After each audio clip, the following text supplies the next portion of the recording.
Blair Benoit back here backstage at the Long Beach Valentines concert with Rainbow Promotions, and we have the lovely singer, Kenny Lattimore. Welcome to Long Beach. Thank you. It's good to be here. Very good to be here. It's been a while since I've performed in Long Beach, so it is a pleasure to be back here.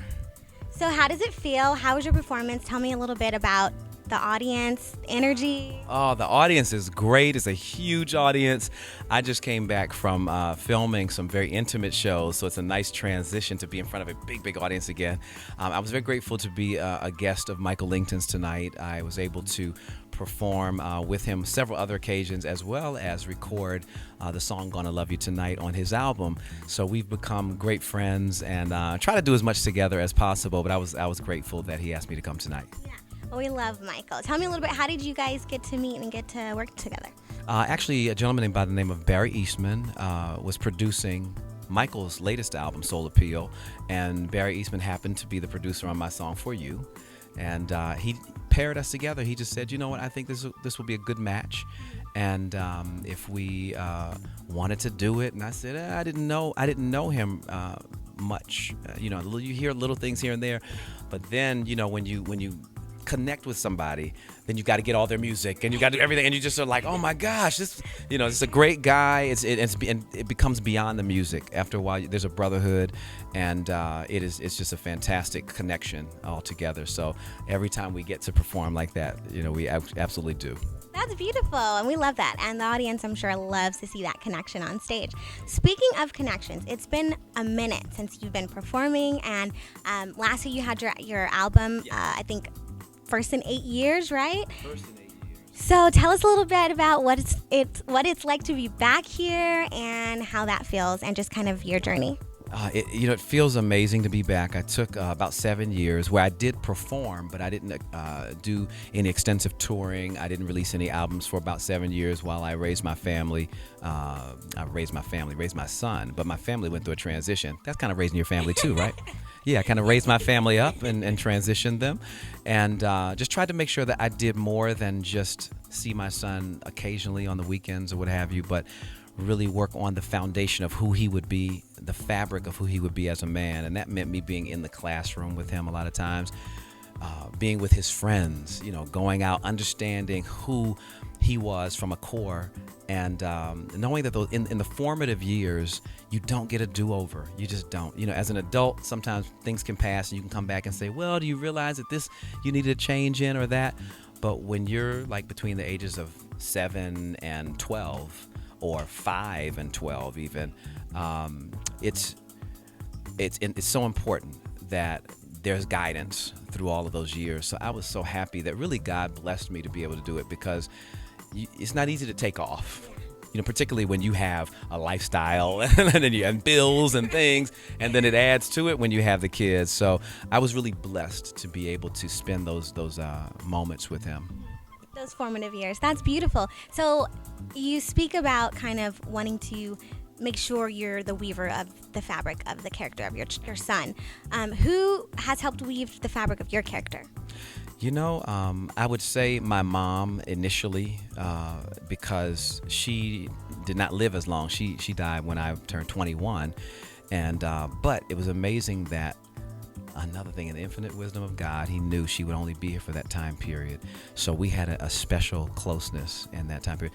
And my father is still there for me, and I had a great stepdad too, because my parents divorced when I was 2. But what I learned was the value of friendship, and I learned that I had to just make good choices and treat people well as I continued to grow. And since then, I can say there have been others that have come along, peers that have been wonderful. I can't say that I had a great mentor.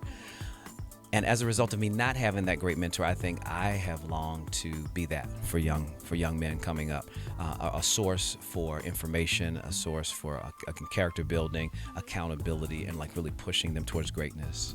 That's awesome. And is there a foundation, or are you doing that on a larger platform? Tell us a little bit about that. Absolutely. The Kenny Lattimore Foundation is brand new. I've been forming it over the last 3 years, just making sure that what I pinpoint into is effective in our community, because I work with a lot of nonprofits. I absolutely love giving back, and there's nothing more rewarding than giving back. So as I started forming the Kenny Lattimore Foundation, I thought, you know what, there are lots of camps and things out there for musicians, basketball players, and of just life skills, kind of mentoring. But I wonder, is there anything for like vocalists? That somebody that wants to do exactly what I'm doing. And there's a guy named Nick Cooper that started an academy, and he and I are partnering to do a work. He already has the school up and running. It's just called the Nick Cooper Academy. And the three elements that we focus on is education, mentoring, and the arts. So it's a way for me to give back. I'm going to be scholarshiping some kids to the Nick Cooper School and working with them as well. Last year, I taught mic technique and stage presence. A couple years earlier than that, I taught branding. So industry professionals come together and teach kids really hands-on, give them experience. They do a photo session, they record a song. My son has gone through the program, so I wanted to know that what I was getting involved in was going to truly touch a child and point them towards greatness, really encourage them in that. Well, that's beautiful, and we're so happy to hear that you're out here working with the youth and instilling greatness within them. That's a really beautiful story. We love to hear you giving back, just like you give to us through your beautiful music. The music is so funny. Through the years, I can say this too, that this is a little more candid, that during the years that I was raising my son, I was falling out of love with the music industry, to be honest. And I really started to pray about what the purpose of it was for me again. And I was given this from God, that it was to always sing to the hearts of women and to the minds of men and encourage them in love. And once I got a mission, and this is like something that anybody could take, and it's something I would tell my kids if I was mentoring. If you have a mission and you really hone in on that mission and stand on it, it can inspire you in the toughest times, because sometimes I might be physically tired or whatever, and it's like, I don't feel like going out on stage, I don't feel like doing this, but it's to the hearts of women and to the minds of men that I have to go out to encourage them in love. So it's like you got to go and you got to fulfill that mission, and it puts things back into perspective. And I'm just very happy to be on that mission. It's renewed, it is refreshed. I feel great about it.